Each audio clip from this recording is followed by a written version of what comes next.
OK。媽咪，我撳咗掣啦，係咪可以開始講嘢啦？好。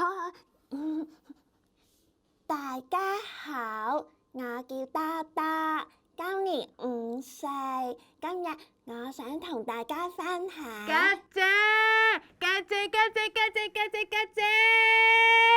細佬，你唔好阻住我啦！你喺度做緊咩啊？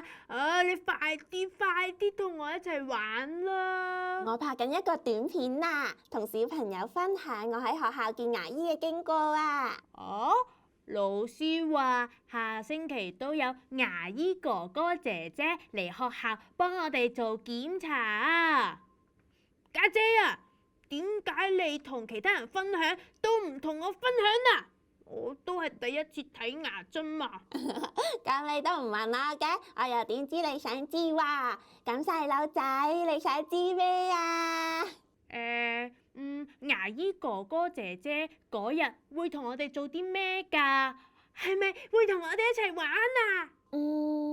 我記得上年呢，牙醫哥哥同埋姐姐嚟學校做牙齒檢查呢，老師呢就叫我同埋同學仔一齊去一個課室坐好喎，然之後呢，哥哥姐姐呢就同我哋打招呼啦，跟住就問我哋有冇食早餐啦，有冇刷牙啦咁咯，咁梗係有啦。然之後呢，牙醫哥哥就教我哋正確嘅刷牙方法，我日日都有跟住牙醫哥哥教嘅方法做噶。仲有呢，牙醫姐姐呢就提醒我哋千祈唔好食咁多零食啊，同埋飲多啲清水啊。跟住呢？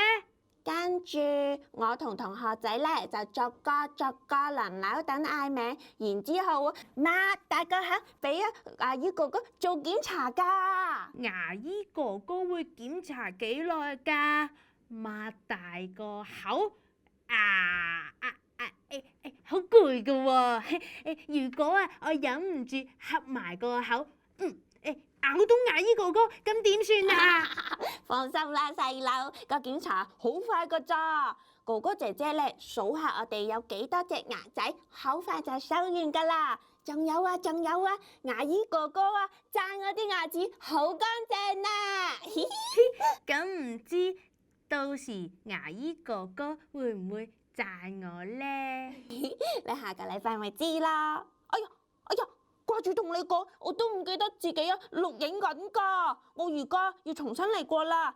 媽咪，細佬行過嚟同我講嘢啊，搞到我而家要重新嚟過啦。媽咪，你幫我撳掣嘅。哎呀，媽咪，家姐要錄影啊！我又要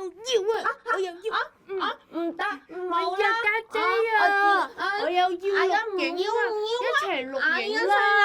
哎呀，陪我一